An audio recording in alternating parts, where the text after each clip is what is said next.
Meron ditong baby infant Jesus naliligo sa pera. Santo Niño. Naliligo din sa pera.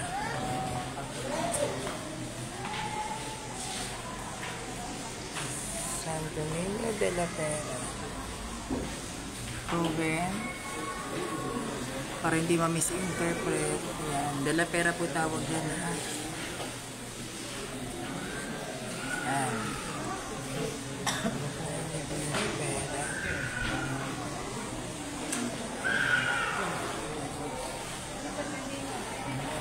Tayo po ay nasa Simala Church. Yan. I repeat. Simala Church. Yan po, no? Kanya po yan. Tawag po dyan ay Santo Niño de la Pera inside the Simala Church. Now,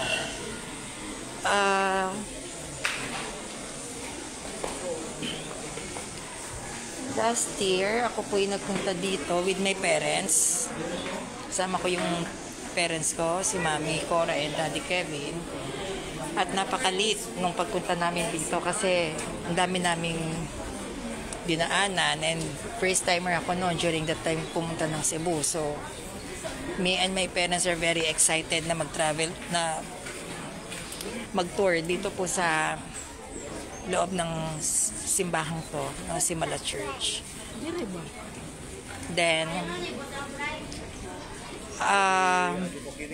nung nilibot ko to, actually hindi siya natapos, no, yung pagbibigay ko ng explanation regarding dun sa, sa isang sacred images. I am not against pagdating sa mga ganito, lalo na if a person deepen their faith to the Lord like that, 'di ba, no? Color pink siya. Yan. Pink. Well, hindi ko alam if aprobado ba to ng Vatican, but for me, whether it's approved or hindi, as long as it helps to deepen the faith of every Catholic people, why not? Pero kasi we are in Cebu and we all know that pagdating sa veneration ng sacred images, most especially sa Santo Niño, napaka-strict ng Cebu because alam natin na ang center ng Christianity here in the Philippines is Cebu. But sadly, nakakita ako ng mga sacred images dito na naliligo na sa pera. Well, based on my observation sa Vatican or sa mga iba't ibang simbahan, kapag tayo ay nagve-venerate ng mga sacred images, dapat hindi siya pinapaliguan ng peras. Much better siguro kung meron siyang tamang lalagyan ng pera kasi hindi siya paano ko sabihin, hindi siya nakaka-sacred para sa akin. Siguro, ayun. Then secondly, magkakaroon ng ng mas lalong confusions sa mga tao, no? May mga teachings ng Catholic Church na huwag tayong magve-venerate ng Santo Niño basta-basta. Katulad ng De la Pera, Palaboy, mga Santo Niñong binibihisa ng sakristan, naka-Jollibee, nakapang-doktor. Tayo bilang mga Katoliko ay masigasig na pinapaalalahanan yung tamang sacred images na dapat natin gamitin pagdating sa pagbe-venerate. But here in Simala Church, based sa experience ko, alam kaya to ng simbahan na nakapaligid dito regarding dun sa Santo Niño de la Pera kasi nakakalito siya. Ano ba? Dapat ba o hindi dapat yung de la Pera, no? Kasi sa mga makakakita na mga Catholic faith, lalo na't mga hilaw, sa makakakita ng ganong klaseng Santo Niño, iisipin ng mga Katolikong Pilipino, pwede naman pala. So pwede silang bumili ng Santo Niño de la Pera. Sa atin naman na mga kahit papaano ay may konting kaalaman pagdating sa sacred images na dapat hindi tayo tumatanggap ng ng image na de la Pera kasi hindi naman siya proper na gamitin pagdating sa veneration. Alam natin yon. So paano yon? Dito sa Simala Church may Santo Niño de la Pera. Pero ang turo sa labas ng Simala Church, huwag i-venerate sino man sa inyong mga Katoliko ang Santo Niño de la Pera. Hindi po ba? Kasi bakit? De la Pera, may hawak na pera. Anong iisipin ng tao? I-venerate ko to para magkaroon ako ng pera. Diba? Parang ang lalabas, yung mga secret images dito, magiging genie. Magiging wishing images sila. Nakadahawak mo, ang wish ko, sana matupad ang ganito. God is not a genie. God is God. We have to worship Him. Hindi dahil sa may kailangan tayo personally, kundi yun ay isang obligasyon ng bawat tao to worship Him. Pero hindi ko alam kung bakit may ganon, and hindi ko rin alam yung purpose ng pagdi-display ng mga pera. Parang ganito Quiapo Church, papayag ba kayo na yung bawat sacred images doon is na naliligo sa pera? Siyempre, alam natin that the money is a root of evil, but not all the time. But yung iniisip ng iba, di ba? Halimbawa, tatayo doon sa sacred images, sa kakita ng pera, lalo na't mga bata, ang sasabihin, sarap kunin ng 1,000, sarap nakawin ng 1,000. In front of sacred images, nag-iisip ng masama yung taong nakakakita, which is mali. Di ba? Sabi nga, huwag tayo yung magiging dahilan ng pagkakasalan ng ibang tao. Malaking palanagutan sa Diyos yan. Sa tingin ko dapat meron siyang sariling lalagyan. Dapat naglagay sila ng donation box.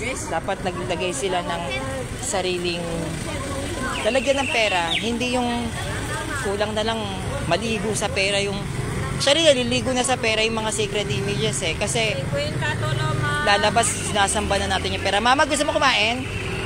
Tara, dun tayo. Tara, kain tayo. Gusto ko kumain sa karinderya. Tara. Ano magkaano? Kasi pag gusto ko pong kumain ng sa mga karinderya, gusto ko matikman ng iba't ibang yun o. Saan ba dyan, mama? Kain tayo. So yun lang ang opinion ko. Well, nasa sa inyo kung mali ba o tama yung sinasabi ko, but for me, eto, dito tayo, mama. Hindi ka. Tingnan natin yung mga food. Ikaw, ma, anong gusto mo, mama?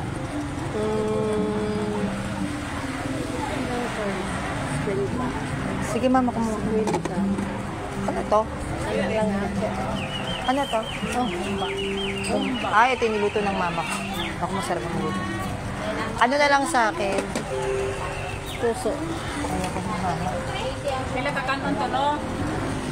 Buka. Ito na lang sa akin. Tapos kanin. Thank you.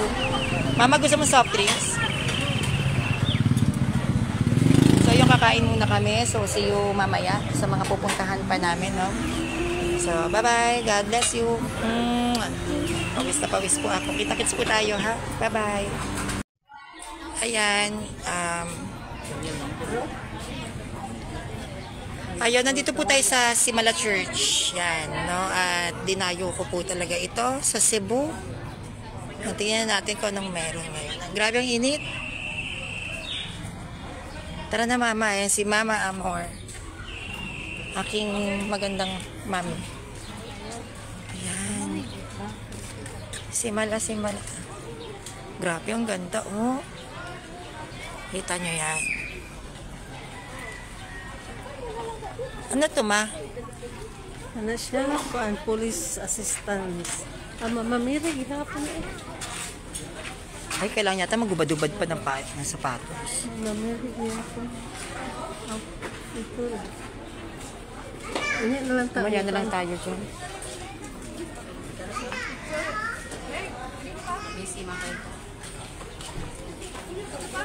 Ah, diba? Oh my gosh. Ah, diba? Simala.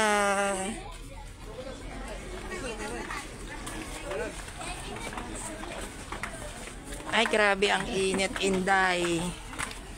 Hindi ko talaga kinakaya ang init. Init pa mo sa kuana, David. Yan, tutur. O, yung mga hindi pa nakakarating ng Simala, kayo, itutur ko na kayo. Yan.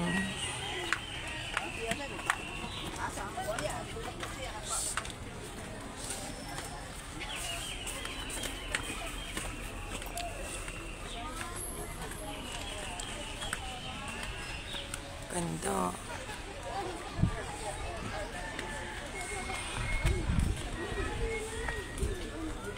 Salamat. Ah, diba? Hay nako.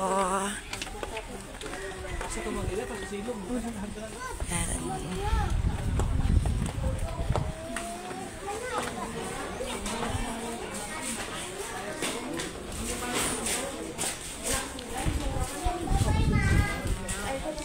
Yan ang Simala Church.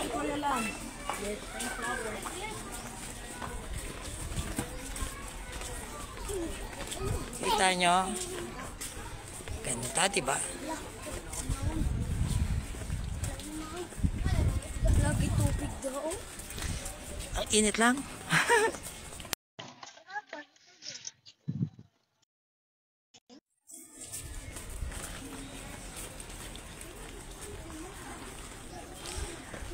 Yan. Simala.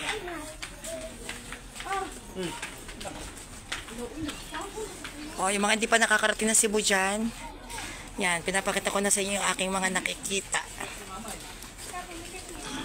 Simala.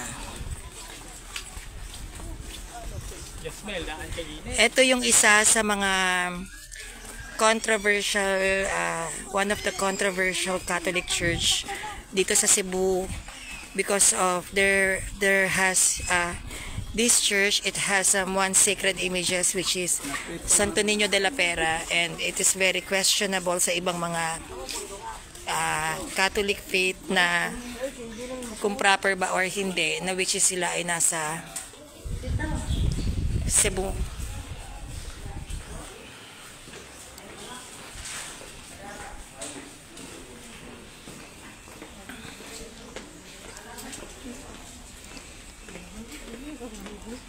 Yan.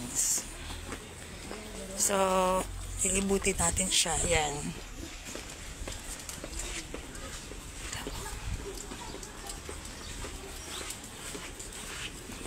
Mainit. Mainit lang, pero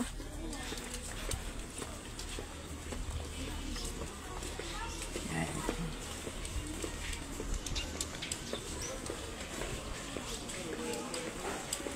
Ang daming tao. Ay, si Mama.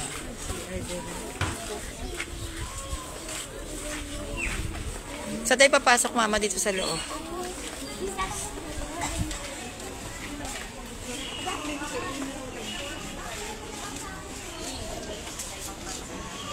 Salamat, Ate Gingging. Opo, syempre, siguro kasi taga Maynila ako, kaya talagang required. Kapag Manila ka and you're going to Cebu, siguro, teka lang, mapasok lang ako.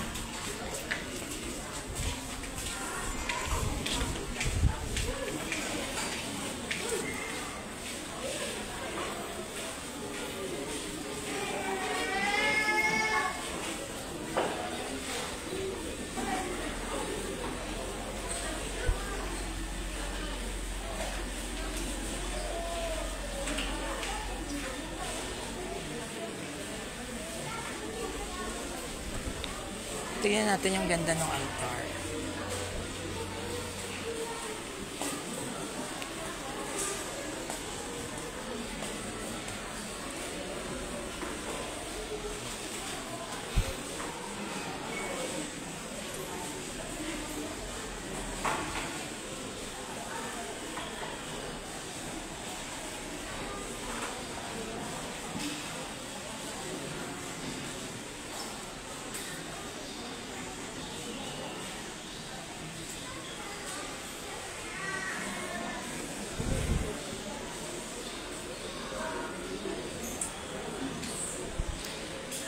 Tingnan natin yung mga sacred images.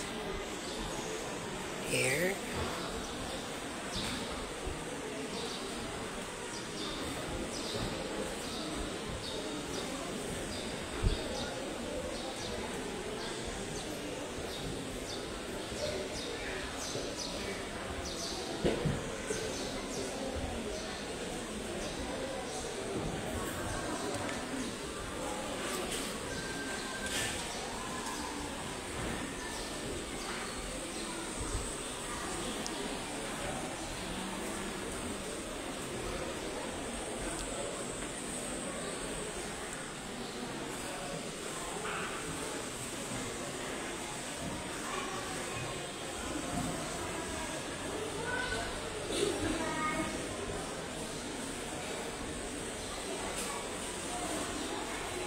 So, napakaganda ng simbahang to.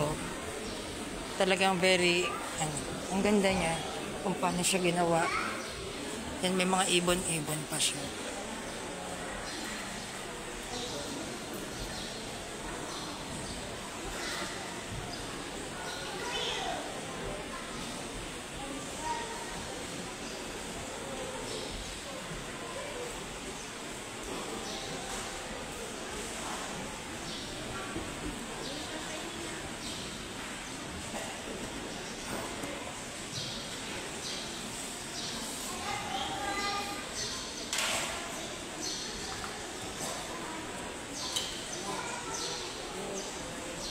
So, doon tayo sa labas.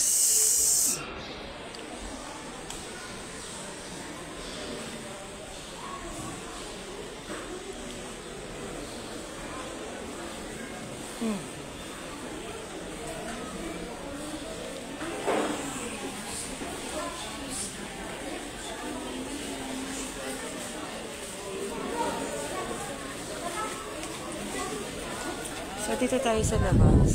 Let's see. Nawala si mama. But it's okay.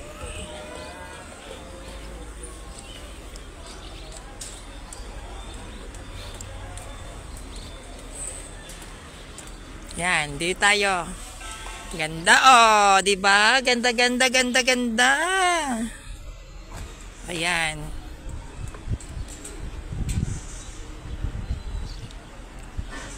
Ganda, 'di ba? Sa inyo eh. So, itutour natin kayo, no? So, sobrang init ng panahon. Grabe. Actually, low tide dito kasi nag-swimming kami sa Moalboal. Diyos ko.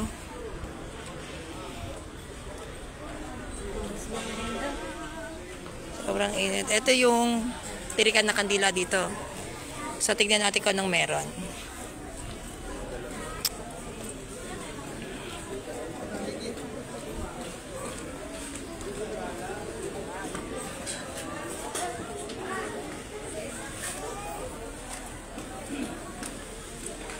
Yan. Meron ditong tirikan na kandila. Kung nakikita nyo. Yan. Iba't iba ang kulay. Well, I don't know what is the reason kung bakit different kind of colors. But, ayon dun sa mga ibang nakausap ko, yung green parang represent ata yan ng pera. Meron silang representations, yung mga kulay. Parang wishing candle siya. And I don't think that it's very appropriate na gawing mag-wish ka sa kandila kasi hindi naman ang kandila ang nagbibigay sa atin ng biyaya, di ba? So, I think it's not proper to say that mga wishing candles yan. Yan. Ito yung mga sacred images. Yan. Mga gustong bumili ng rosaries.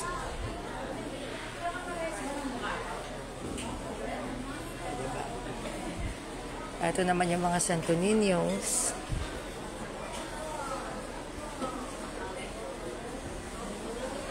Iba-iba ang mga tinitinda, no?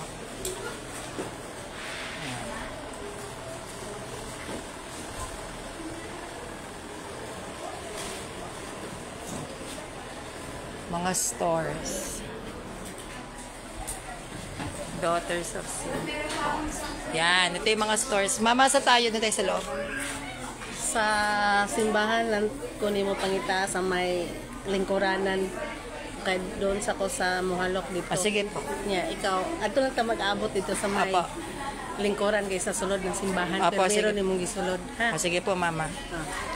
Yan. So, mag-iikot din si Mama. At ako'y mag-iikot. Itutur ko kayo.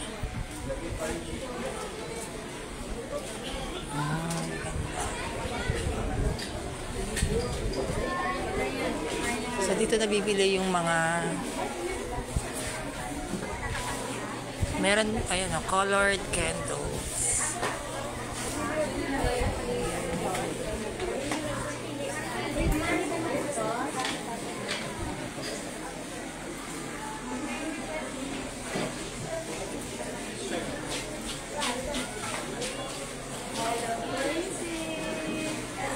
So, maghubad tayo ng shoes, I think.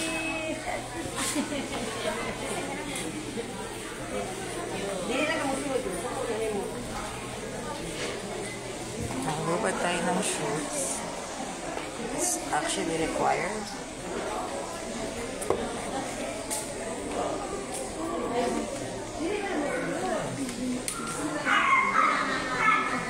Meron dito sa dulo.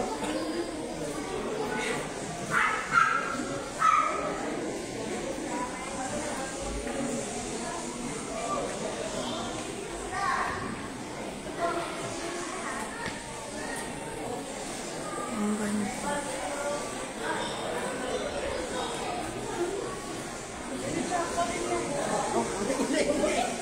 Teka lang, Mama. So, ito yung mga sacred images.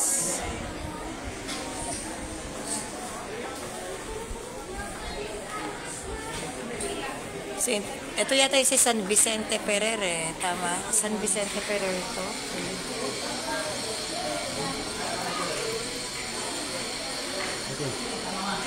Ang dami niyang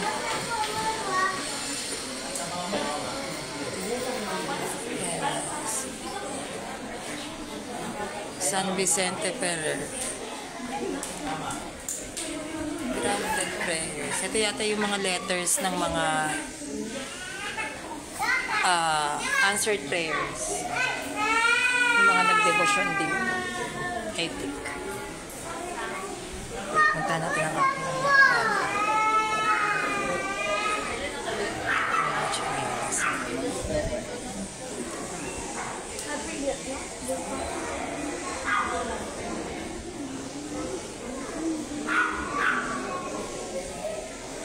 ito is aking mother.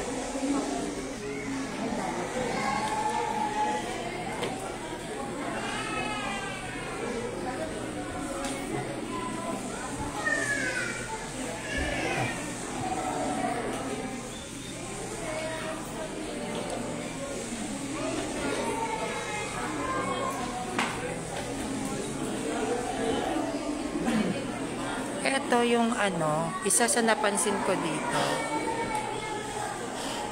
Itong sacred images. Ito yung infant Jesus eh. Santo Niño. Ito yung very controversial to me kasi sa sacred images natin, parang very controversial tong Santo Niño de la Pera. And I don't think it's actually appropriate na maglagay ng money sa sacred images kasi it's actually sacred images, veneration yan.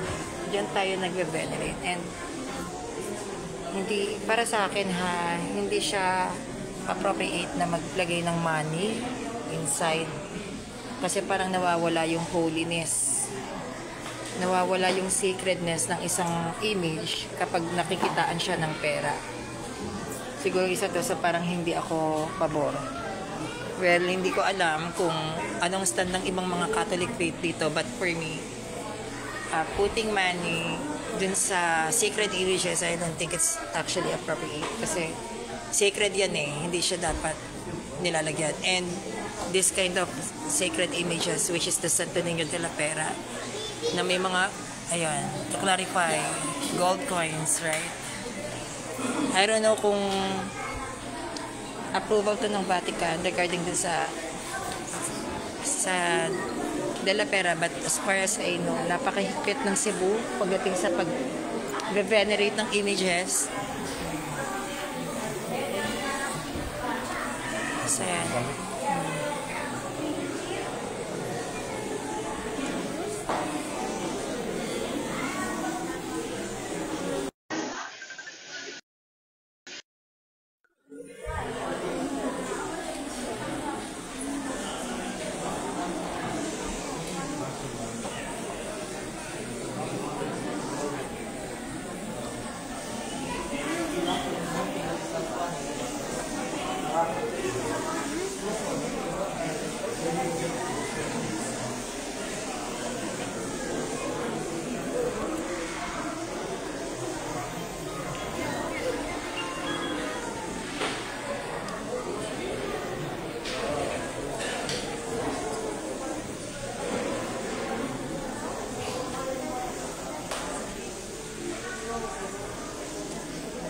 Ang galing.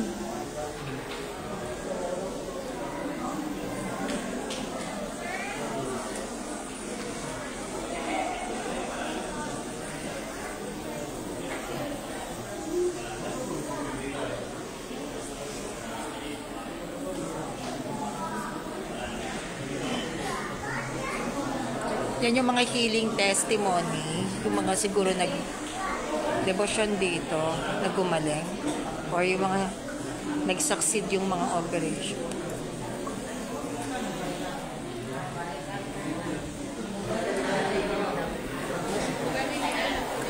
Comfort room, CRR. Dito na lang kasi nag-i- Po.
Ito yung mga healing testimony sa mga gumaling. Mga nakalakad siguro, or successful operation. Yung mga nagdebosyon. Ang dami rin gumaling by their faith. Actually, it's not only because sa simbahan, it is because sa faith nila. Diba nga sabi, faith can move mountains.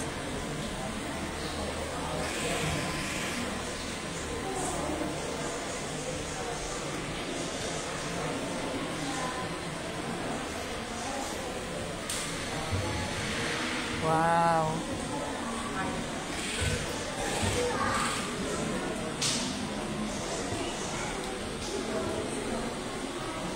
Ang galing.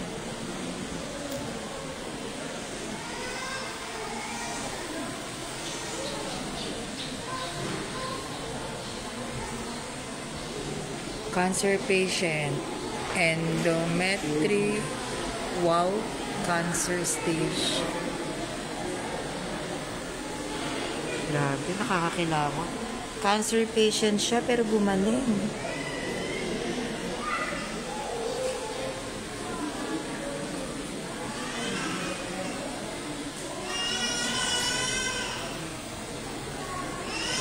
Well, hindi lang naman puro patayan yung pwede nating makita, kundi yung pagmamahal din ng Diyos sa mga tao. Yan, yung mga survivors. Kasi usually nakikita natin mga nasasagasaan, mga namamatay, but marami rin palang blessing si Lord sa mga tao na which is pinagagaling. Siguro through social media, lagi nating nakikita is puro hatred, puro namatay, binaril.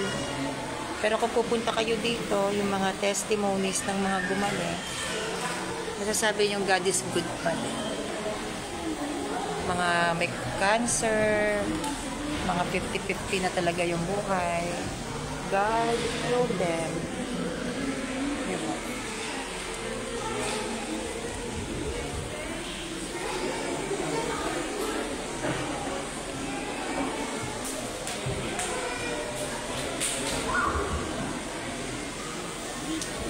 Yan. Tinatakloban nila yung ulo nila dun sa... Hello, Mami Cora Adams. Ang dami pala yung tao dito kapag umaga. Talagang dinadayo siya. Kasi nagpunta kami rito last year, hapon na, magpa-5. So, nagmamadali kami. Hindi ko nakita o na-appreciate masyado yung ganda ng loob kasi kailangan namin umalis agad.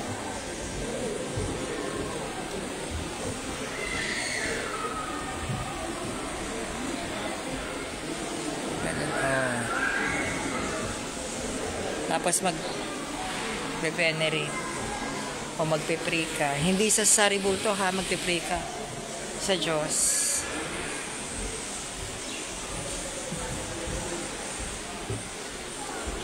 Ano yun? Siguro story yun.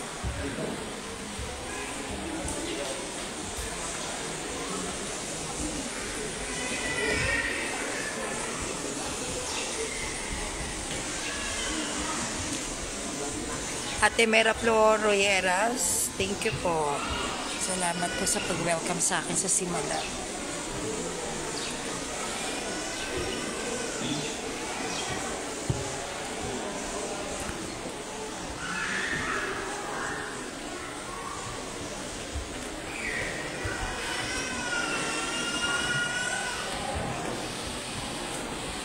Mama Amor.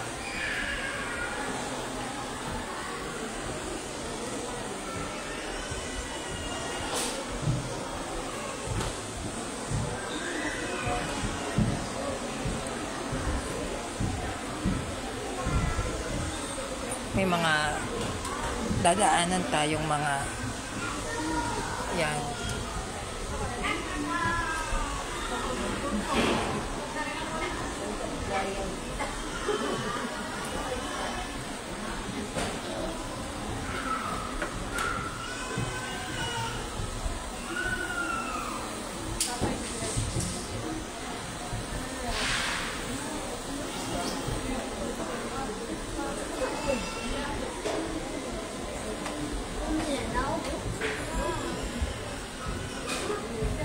Meron ditong Mama Mary, yan, color pink.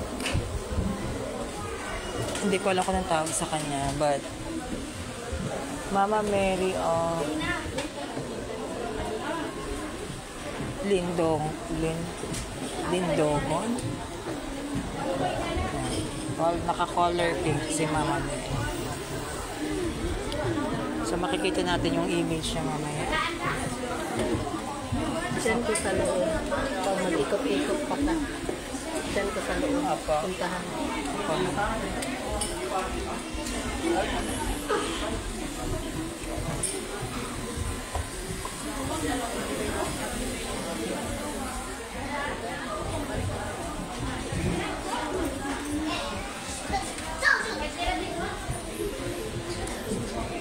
So yan yung simbahan. Nakita na siya dito. Ito yung akyatan. Daming tao.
Daming ibon. Mga ibon.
I love you, Mom. I missed you.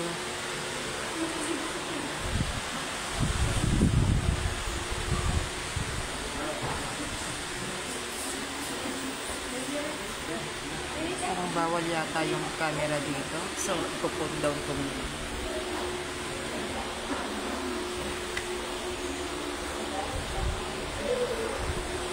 Punot lang.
Tara, mamasan tayo.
labas.